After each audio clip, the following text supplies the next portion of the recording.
مگر وہ زمانہ ایسا نہیں تھا ہماری طرح بے حس زمانہ نہیں تھا، مردہ زمانہ نہیں تھا، مردہ قوم نہیں تھی، وہ زندہ تھے اور زندہ دل تھے، علم دوست تھے، علم والے تھے، پورے شہر بھر میں یہ بات چلتی رہتی تھی، علماء جمع ہے، بحث ہو رہی ہے، بحث ہو رہی ہے، بات چل رہی ہے، بات چل رہی ہے، چنانچہ کہتے ہیں جب زور سے نعرہ تکبیر بلند ہو جاتا یا پھر سبحان اللہ کی آواز بلند ہو جاتی، لوگ سمجھتے آج مسئلہ حل ہو گیا۔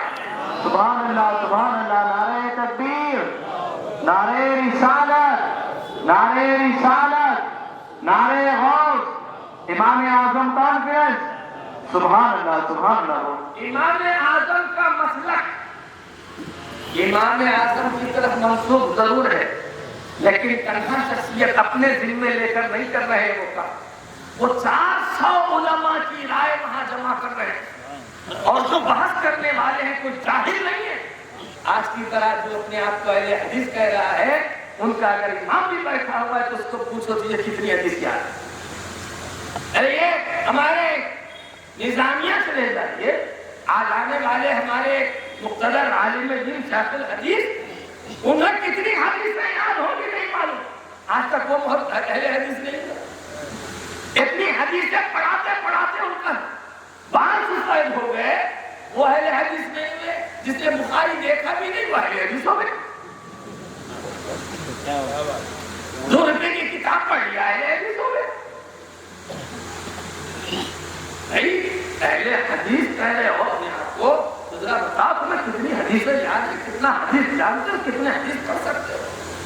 تم تو نہ خود عربی جانتے ہو، نہ عربی حدیث پڑھ سکتے ہو، نہ حدیث کو دیکھ سکتے ہو، نہ حدیث کو پہچان سکتے ہو۔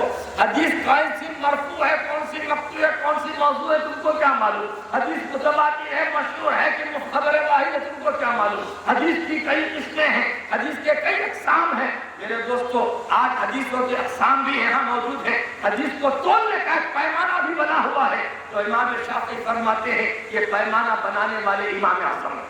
سبحان اللہ، حدیث کیسے تولی جائے گی؟ امام اعظم نے بنایا۔ کون سی حدیث؟ اس لیے دیکھیے حدیث، ہر ایک حدیث ایک ہی معیار کی نہیں ہے۔ کسی حدیث کی روایت کرنے والے صحابی سے لے کر سنانے والے تک سارے کے سارے متصل ہیں، پورا کا پورا مضمون صحیح ہے، اور جو الفاظ صحابی نے کہے تھے وہی آخری پڑھنے والا بھی کہہ رہا ہے، تو یہ حدیث کا مقام اور ہی ہو جاتا ہے۔ پھر کچھ حدیث ایسی بھی ہوتی ہے کہ صحابی سے سنانے والے کے درمیان ایک آدھ آدمی بیچ میں سے چھوٹ جاتا ہے، یا پھر سنانے والا آدمی جو سنا رہا ہے اپنے اوپر کے آدمی کو چھوڑ دیتا ہے۔ حدیثیں کئی قسم کی ہیں، کئی قسم کی ہیں، اس لیے احکام بھی کئی قسم کے ہوتے ہیں۔ آپ جب دیکھتے ہیں نماز میں کھڑے ہوتے ہیں، آپ کے امام صاحب، آپ کے خطیب صاحب کہتے ہیں دیکھو نماز میں 7 چیزیں فرض ہیں، آپ کانوں تک ہاتھ اللہ اکبر کہہ کر نماز شروع کرنا، اور قرآن پڑھنا، رکوع کرنا، سجدہ کرنا، پھر دونوں سجدے کرنا، آخر میں بیٹھنا اور سلام پھیرنا، یہ 7 فرض ہیں جو نماز میں ہیں۔ ہم نے کہا امام صاحب یہ 7 ہی کیوں ہیں، جبکہ ہم اس میں قرآن بھی پڑھ رہے ہیں، سبحان ربی العظیم بھی پڑھ رہے ہیں، دونوں پیروں پر ہاتھ بھی رکھ رہے ہیں، سجدے میں 2 ہاتھ بھی رکھ رہے ہیں، اور پھر ناک بھی ٹکا رہے ہیں، یہ سب کیا فرض نہیں ہے؟ تو امام صاحب فرمائیں گے نہیں، اتنا تو فرض ہے، اور اس کے بعد کچھ واجب ہے، اس کے بعد کچھ سنت ہے، اس کے بعد کچھ مستحب ہے، اس کے بعد کچھ ضروری ہے، کچھ آداب ہیں۔ فرمایا مولوی صاحب اتنے سب فرق کیوں ہیں؟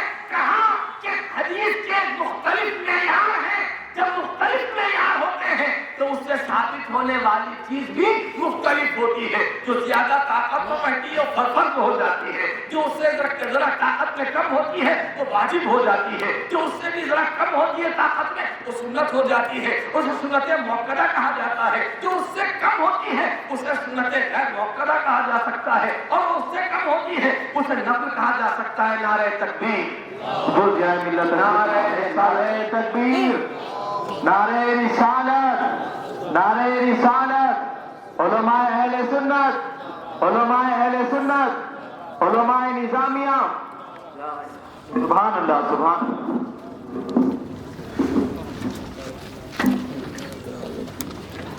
سبحان اللہ، سبحان اللہ۔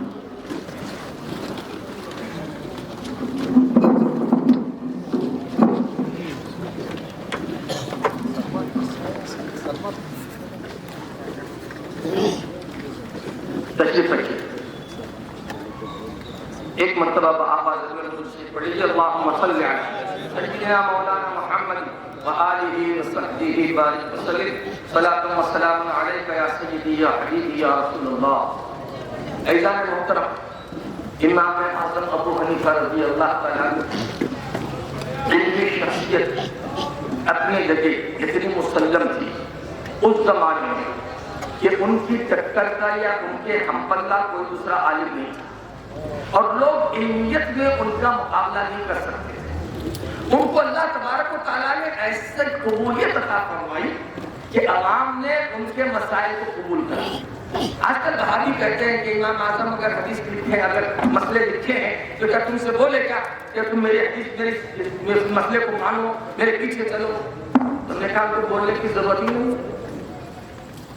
ان کو بولنے کی ضرورت نہیں کہ مجھے مانو، میرے مسئلے کو مانو. ہم نے دیکھا قوم میں ان کے مسائل سب سے صحیح ہے، علم والوں نے انہیں پسند کیا، مسلمانوں نے انہیں پسند کیا، اور اللہ نے انہیں ہمارا امام بنا دیا. ہم نے ان کے طریقے کو اپنے سے قبول کیا. اب اس کا مطلب یہ ہے کہ امام اعظم رضی اللہ تعالیٰ عنہ سے اگر ہم لے رہے ہیں حدیث، یہ جتنے مسائل ہیں وہ سب کے سب حدیثوں سے ثابت ہے. امام اعظم کا ہر مسئلہ حدیث سے ثابت ہے. آپ نے کوئی حدیث کے خلاف حکم نہیں دیا. آپ کے زمانے میں کوئی آپ کی برابری نہیں کر سکا، اور جب آپ کے زمانے میں نہیں کر سکا تو آپ کے بعد کون آپ کی برابری کر سکتا تھا؟ چنانچہ جب لوگ آپ کی برابری نہیں کر سکتے تو برابری کرنے کے دو طریقے. ایک آدمی بہت اونچا ہے تو آپ بھی اتنے اونچے بن جائیے تو برابر ہو سکتے ہیں، لیکن ہوتا نا ایک آدمی عالم ہے، آپ بھی ویسا ہی علم حاصل کریں تو آپ ان کے برابر ہو سکتے ہیں. مگر آپ علم ویسا حاصل نہیں کر سکے، آپ ویسا ملکہ نہیں پا سکے، ویسی شہرت نہیں حاصل کر سکے تو دوسرا طریقہ بھی ہے. وہ یہ ہے کہ ان کو پکڑ کے کھینچو تاکہ وہ آپ کے برابر ہو جائے، ہے نا؟ ان کے مقام کو گھٹاؤ تاکہ وہ آپ کے برابر ہو جائے. چنانچہ جتنے لوگوں نے امام اعظم کی برائی کی ان کا یہی حال ہے کہ یا تو وہ امام اعظم کو اپنے علم کے مطابق سمجھ نہیں سکے، یا پھر ان کے ساتھ علم میں برابری نہیں کر سکے، اور پھر امام اعظم کی برائی کرنے پہ تل پڑے. آپ کے فیصلے انتہائی حیرتناک ہوتے تھے. حضرت عبداللہ بن مبارک کہتے ہیں ایک مرتبہ میں امام مالک کے پاس بیٹھا ہوا تھا کہ ایک آدمی آیا اور امام مالک سے کہنے لگا حضرت میرے پاس 2 چادریں رکھی ہوئی ہیں، مجھے یہ نہیں معلوم کہ کون سی چادر صحیح ہے. اب میں نماز پڑھنا ہے، مجھے اتنا معلوم ہے کہ ایک چادر گندی ہے، ایک چادر غلط ہے اور ایک چادر پاک ہے. میں کون سی چادر، مجھے یہ نہیں معلوم کہ کون سی ناپاک ہے کون سی پاک ہے، اور مجھے نماز پڑھنا ہے تو کون سی چادر پہنوں؟ تو امام مالک فرماتے ہیں تو سوچ وچار کر لے خوب اچھی طرح، جس کپڑے کے بارے میں تجھے یقین ہو جائے کہ یہ پاک ہے تو تو اس کو پہن کر نماز پڑھ. وہ آدمی مسئلہ پوچھ کر نکلا تھا. حضرت عبداللہ بن مبارک نے امام مالک سے کہا یہ مسئلہ میں نے امام اعظم کے پاس بیٹھا ہوا تھا، ایک آدمی آ کر اسی طرح سوال کیا تھا، تو امام اعظم نے اس سے فرمایا تھا کہ ایک مرتبہ یہ کرتا پہن کے نماز پڑھ لے، ایک مرتبہ وہ کرتا پہن کے نماز پڑھ لے. فرمایا امام مالک نے جاؤ جلدی اس کو بلا کے لاؤ، اس کو بلا کے لاؤ. جب اس کو بلایا گیا تو کہنے لگے سن صحیح مسئلہ یہ ہے کہ ایک مرتبہ وہ چادر پہن کے نماز پڑھ لے، ایک مرتبہ یہ چادر پہن کے نماز پڑھ لے. امام اعظم رضی اللہ تعالیٰ عنہ کے ایسے حیرتناک فیصلے کہ لوگ اس میں حیرت میں پڑ گئے، ان کو سمجھ میں نہیں آیا. چنانچہ ایک مرتبہ ایک شوہر اور بیوی دونوں کے درمیان اس زمانے میں لڑائی جھگڑا ہوتا تھا تو اس زمانے میں بھی طلاق چلتی تھی، بہت زیادہ چلتی تھی. تو شوہر نے اپنی بیوی سے کہا کہ میں تجھ سے بات نہیں کروں گا جب تک تم مجھ سے بات نہیں کرے، اور اگر میں تجھ سے بات کر لوں گا تو تجھے 3 طلاق. تو بیوی نے کہا کہ ہاں میں بھی تم سے بات نہیں کروں گی جب تک تم مجھ سے بات نہیں کرو گے. اور اگر میں تم سے بات کر لوں تو میں مطلقہ ہو جاؤں. اب دو چار دن گزر گئے، بات نہیں کیا، پریشان ہو گئے فلاں نام صفائی اس زمانے میں سفیان ثوری علم حدیث کے بڑے مستند علماء کرام میں سے، ان کے پاس گئے، سب نے کہا کہ تمہاری بات اگر بات کر لی تو طلاق ہو جائے گی، لہذا دونوں کے دونوں مکے زندگی گزارو. تم ان سے بات نہیں کر سکتے، تم ان سے بات نہیں کر سکتے. دونوں کی اگر تم بھی بات کرو تو طلاق ہو جائے گی، تم بات کرو تو بھی طلاق ہو جائے گی. اب ہوا یہ ختم کیوں جائے. اب صاحب یہ ایک دن برداشت کیا، 2 دن برداشت کیا، اب کیا کرے گا؟ کھانا مانگے تو کس سے مانگے، پانی مانگے تو کس سے مانگے. شوہر بیوی دونوں آپس میں چپی چل رہی تھی. ایک دن سوچے چلو امام اعظم کے پاس جائیں. سب چل کر امام اعظم کے پاس آئے اور آپ کے پاس اپنی سمسیا انہوں نے سنا. آپ نے فرمایا جاؤ بات کر کے خوش رہو، طلاق کسی کے لیے ہو. لوگ حیران ہو گئے. پورا کوفہ کہہ رہا ہے کہ طلاق ہو جائے گی، ابو حنیفہ کہے طلاق نہیں ہوتی، ایسا کیسے ہو سکتا ہے؟ لوگ دوڑے چلے آئے آپ کے پاس، علماء بھی آئے، سب پہنچ گئے. آپ نے ان لوگوں کو بھی بلا لیا. اب آپ نے فیصلہ کیسے لیا جبکہ اس نے بھی قسم کھائی؟ آپ بولیے تھوڑی دیر کے لیے، آپ کیا سمجھے اس سے؟ آپ بھی یہی سمجھے نا کہ دونوں میں سے کوئی بھی بات کرے گا تو طلاق ہو جائے گی. سمجھے نہیں سمجھا؟ ارے بولو نا بھائی، ہے نا؟ سمجھے نا؟ یہ سمجھے. میں بھی پہلی مرتبہ یہی سمجھا. مگر نقطہ رسید جسے کہتے ہیں وہ امام اعظم کے پاس، علم جسے کہتے ہیں وہ امام اعظم کے پاس. جب آپ کے پاس سب جمع ہو گئے تو آپ نے فرمایا اچھا ٹھیک ہے، بولو تم نے کیا کہا تھا؟ تو شوہر کھڑا ہوا کہ اپنا بیان دینے کے لیے کہنے لگا کہ میں نے کہا میری بیوی سے اگر میں تجھ سے پہلے بات کر لوں، جب تک میں تجھ سے اس وقت تک بات نہیں کروں گا جب تک تم مجھ سے بات نہیں کرے، اور اگر میں تجھ سے پہلے بات کر لوں گا تو تجھے 3 طلاق. اچھا ٹھیک ہے. اس کے بعد پھر عورت بولی کھڑے ہو کر کہ جب میں بھی آج سے تجھ سے بات نہیں کروں گی، اور اگر آج سے میں تجھ سے بات کروں گی تو مجھے قسم ہے اللہ. امام اعظم نے اس سے فرمایا تھا شوہر سے تو بات کر دے، اس کی قسم بھی نہیں کی. اب امام اعظم فرماتے آپ لوگ کیا سمجھتے ہیں؟ فرمایا اس نے قسم کھائی، اس نے طلاق معلق کر دی. فرماتے ٹھیک ہے آپ نے جو سمجھ لیا، لیکن یہ عورت کب بولی؟ لے اس کے شوہر کے بولنے کے بعد بولی. کب بولی بولیے کس سے بولی؟ تب بول نہیں پائے. اس نے کیا کہا؟ جب تک تو نہیں بولے گی میں نہیں بولوں گا. اس نے بول دیا، اس نے عورت نے بول دیا، شوہر کی قسم ختم ہو گئی. شوہر کی قسم طلاق ختم ہو گئی. اب عورت کی باقی ہے. عورت نے کہا تھا کہ میں بھی اس وقت تک نہیں بولوں گی جب تک تو مجھ سے نہیں بولے گا، اس کی باقی ہے. امام اعظم نے فرمایا تو بات کر لے، اس کی بھی قسم نہیں ٹوٹے. سارے علماء دنگ رہ گئے. امام اعظم ابو حنیفہ رضی اللہ تعالیٰ عنہ علم کے نقطہ بس تھے. بات کی حقیقت اس کی گہرائی تک پہنچ جاتے تھے. صرف سنتے ہی آپ اس نفس مسئلہ پر واقف ہو جایا کرتے. اور یہ فیض تھا مصطفیٰ کا. لوگ اپنے سے امام بن جاتے ہیں، لوگ اپنے سے امام بن جاتے ہیں. یہ لوگ جن کے پیچھے چل رہے ہیں ان کے اماموں کی اگر زندگی پوچھے تو ان کی زندگی کالی ہے، اتنی کالی، اتنی بھیانک ہے کہ لوگ اس کو دوہرا نہیں سکتے. چاہے وہ عبدالحاب نجدی ہو کہ البانی ہو کہ ابن تیمیہ ہو کہ کاشانی ہو کہ شوکانی ہو، یہ کوئی بھی ہو، ان کی زندگی تاریخ ہے، ان کی سیرت تاریخ ہے. امام اعظم وہ ہے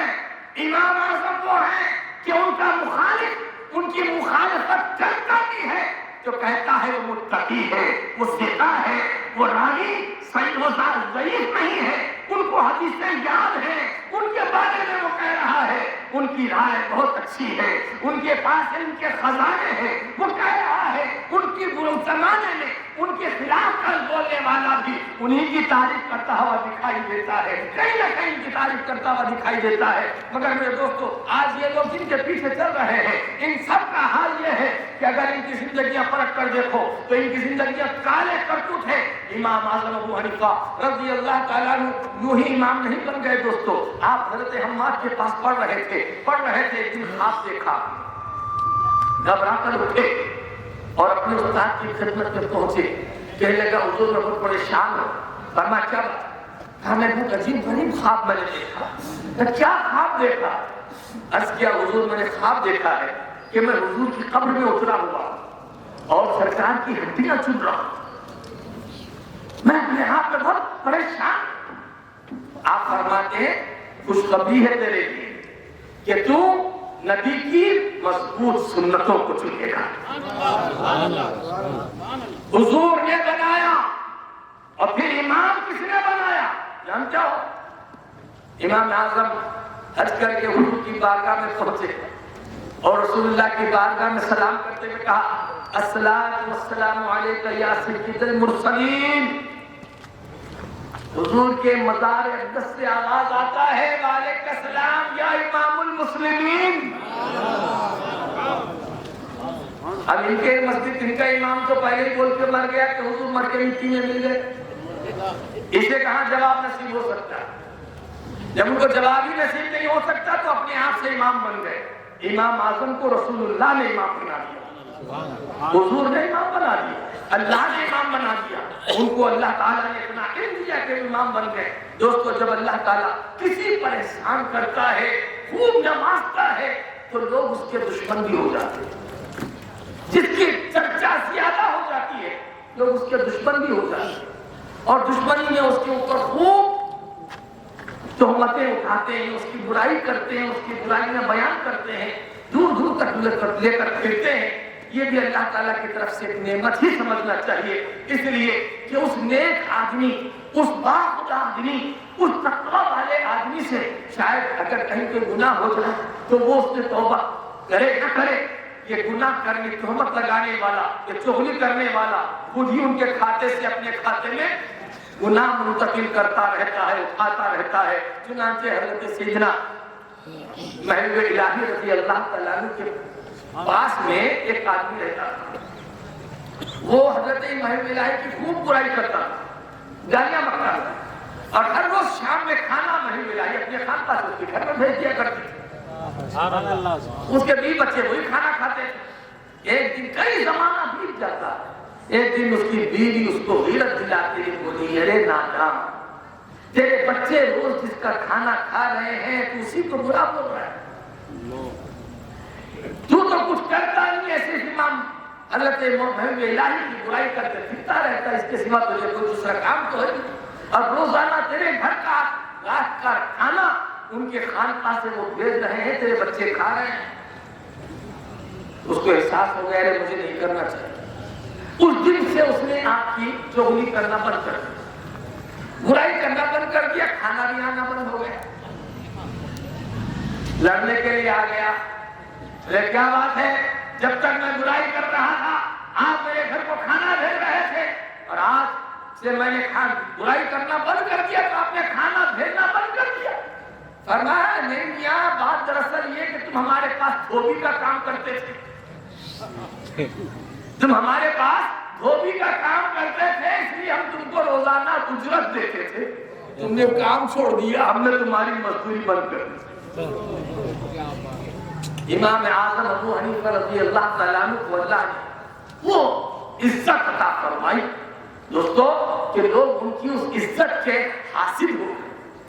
یہ اللہ کا احسان ہے کہ اس نے پوری دنیا میں اگر حضور صلی السلام کے کوئی سنت مشہور کروائی ہے تو وہ کوفہ ہی سے چل کے آئی، چنانچہ کوفائی کا مسلک چلا، اسے حنفی مسلک کہتے ہیں۔ اور جانتے ہو آپ جو قرآن آج پڑھ رہے ہیں، یہ قرآن کی روایت کے 14 طریقے پڑھنے کے اور 7 طریقے، اس میں 10 طریقے بہت معتبر طریقے، 7 بہت مرفوع طریقے، 7 طریقوں سے قرآن پڑھا جا سکتا ہے۔ اب وہ اختلاف جو ہوگا سیبوں کا نہیں، صرف کا ہو سکتا ہے، کہیں الف کا اور کہیں الف کے چھوڑنے کا ہوگا، کہیں دو حرف ایک جنس کے ہوں تو ان کو ملانے نہ ملانے کا ہوگا۔ قرآن کو پڑھنے کے 7 مخفوض طریقے ہیں، لیکن پوری دنیا میں ایک ہی طریقے سے پڑھا جاتا ہے، ایک ہی طریقے سے پڑھا جاتا ہے، اور وہ طریقہ بھی کوفہ ہی سے آیا ہوا ہے۔ گویا قرآن بھی مدینے سے چل کے کوفہ آیا، کوفہ سے پوری دنیا کو ملا۔ حدیث مدینے سے چلی، کوفہ کو آئی، اور کوفہ سے پورے مسلمانوں کو۔ اور ایک بات یہاں آخر میں عرض کر دوں، عام مسلمان بلکہ خاص مسلمان علماء بھی سوائے قراء حضرات کے کوئی بھی اس اختلاف سے واقف نہیں ہے پھر رکھتے، لہذا عام آدمی قرآن جو پڑھتا ہے امام عاصم کوفی کی روایت سے ہی پڑھتا ہے، سب اسی طریقے سے پڑھ رہے ہیں۔ آپ کے حیدرآباد والا جیسے قرآن پڑھتا الحمدللہ رب العالمین الرحمن الرحیم مالک یوم الدین، آپ مکہ چلے جائیں گے تو وہاں بھی ویسے ہی سنیں گے، مدینہ چلے جائیں گے تو وہاں بھی ویسے سنیں گے، بغداد جائیں گے وہاں بھی ویسے سنیں گے، ہندوستان سے نکل کر پاکستان جائیں گے تو وہاں بھی ویسے سنیں گے، جدھر جائیں گے یہی سنیں گے، اس سے ہٹ کر دوسرا طریقہ نہیں سنیں گے۔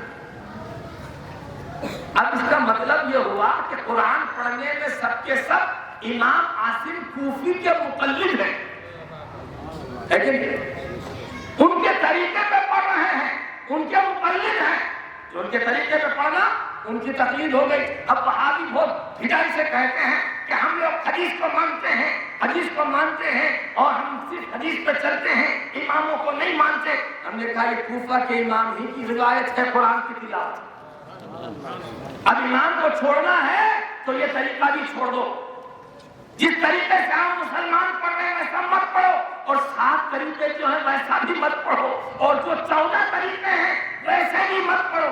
اگر اس طریقے پہ پڑھو گے تو کہیں سے کسی روایت ہی سے تم کو چلنا پڑے گا، کسی کے پیچھے چلنا پڑے گا، کسی کی روایت پر قرآن پڑھنا پڑے گا، اور جب روایت پر قرآن پڑھی جاتی ہے تو وہ یہ تقلید بھی ہم کہتے ہیں جب قرآن پڑھنے میں تقلید جائز ہے تو نماز پڑھنے میں تقلید جائز کیوں نہیں؟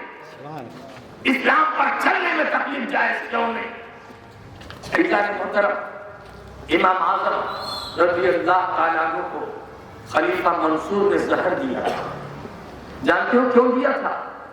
امام حسین رضی اللہ تعالیٰ عنہ امام حسن کے بیٹے حضرت زید شہید رضی اللہ تعالیٰ عنہ، انہی کی اولاد میں حضرت بندہ نواز کے صدرہ سے، حضرت زید شہید کی اولاد میں سے حضرت زید شہید منصور کے خلاف تلوار سوچ لیتے ہیں، اور آپ نے اس کو جنگ کے لیے للکار دیا، آپ نے اپنی مجاہدین کی فوج جمع کر دی، آپ کے ہاتھ پر کوفہ بصرہ اور اس علاقے کے بہت سارے لوگوں نے بیعت بھی کر دی، آپ کو پیسوں کی ضرورت تھی، امام اعظم ابو حنیفہ نے اپنے پاس سے 30,000 دینار آپ کو چندے میں دی، اور کچھ وجوہات ہیں جس کی وجہ سے آپ اس میں شریک نہیں ہوئے، کیونکہ آپ ان کے ساتھ رہتے تھے۔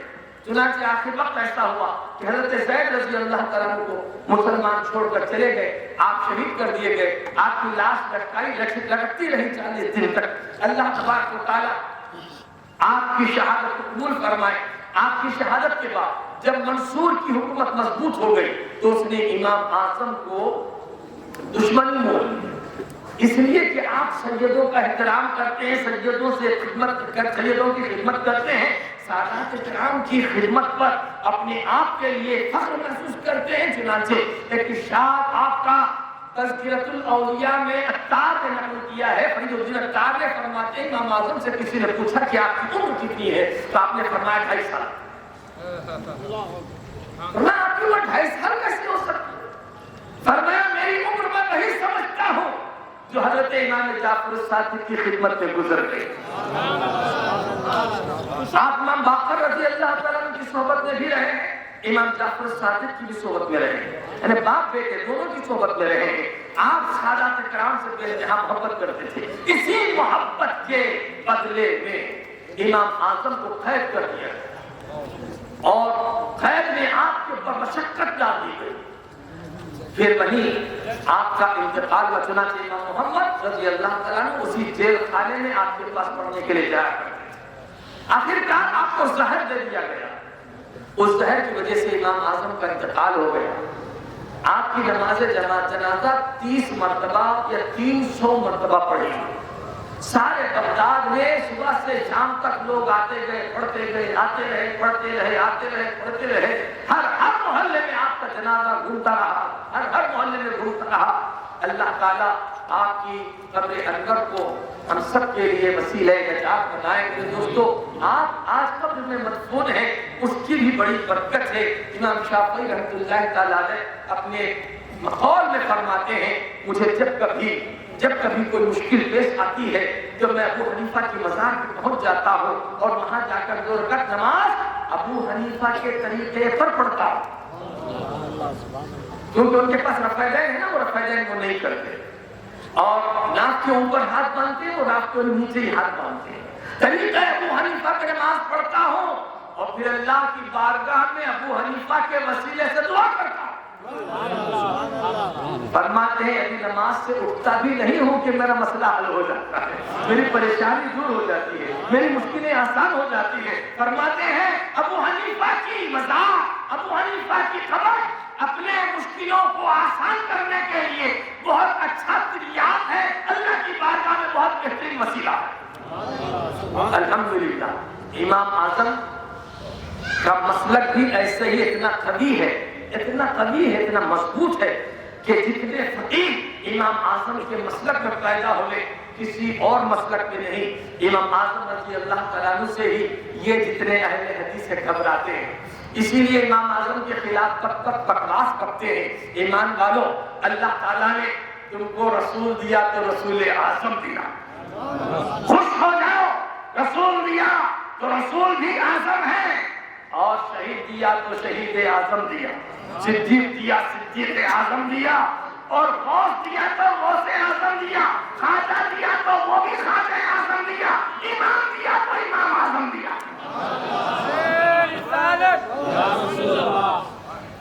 کبھی ان بہکانے والوں کی باتوں پر کان مت دھرنا. اور ایک آخری آپ کے اس خادم کی گزارش ہے، میں آپ کا ایک چھوٹا سا خادم ہوں اہل سنت و جماعت کا، اپنی طرف سے میں آپ کی بارگاہوں میں آپ حضرات سے ایک آخری گزارش کرتے ہوئے جاتا ہوں کہ آپ حضرات کبھی اہل حدیث کی صحبت میں مت بیٹھو. ان کی صحبت سے بھاگو ایسے جیسے شیطان سے کوئی انسان بھاگتا ہے یا بد سے بدترین چیز سے کوئی آدمی بھاگتا ہے. اور علماء اہل سنت کی صحبت اختیار کرو، عاشقان رسول کی صحبت میں بیٹھو. آپ کا ایمان محفوظ رہے گا، آپ کا عقیدہ محفوظ رہے گا، اور وہاں سے خالی نہیں آؤ گے. وہ علماء کی بارگاہ ہے، اگر ایک بار بھی سیکھ لو گے تو پوری زندگی کے لیے آپ کو کام آتی رہے گی. اور آپ ہو سکتا ہے قیامت کے دن وہ ایک بات ہی ہمارے لیے نجات کا ذریعہ بنتا ہے. آخری چلتے چلتے حضرت باعث اسلامی کا زمانہ تھا. ایک مرتبہ بغداد میں ایک پانی برس نہیں رہا تھا، لوگ کھڑے ہو کر دعائیں کرتے رہے. پانی برسا ہی اتنے میں ایک آدمی آیا اور اس نے ہاتھ اٹھا کر اللہ کی بارگاہ میں عرض کیا، الہ العالمین، میری آنکھوں میں جو امانت ہے اس امانت کا تجھے واسطہ پانی برسا. اتنا کہنا تھا کہ پانی برسنا شروع ہو گیا. لوگ اس کے پیچھے دوڑے، بولے کیا امانت ہے تمہاری آنکھ میں؟ وہ کیا امانت ہے؟ تو کہنے لگا میری آنکھوں نے باعزید بستانی کا چہرہ دیکھا تھا، میری آنکھوں نے باعزید بستانی کا چہرہ دیکھا تھا. میرے دوست، ہم بھی بہت سے علماء کو دیکھتے ہیں لیکن عقیدتیں ہمارے دلوں میں نہیں، محبتیں ہمارے دلوں میں نہیں ہیں. اگر عقیدت پکی رہتی تو ہمارے کام بھی یوں ہی بنتے، ہماری دعائیں بھی یوں ہی قبول ہوتی. اللہ پاک ہمیں اپنے علماء سے محبت عطا فرمائے. وصلی اللہ تعالی علی نبینا محمد و اصحابہ اجمعین برحمتک یا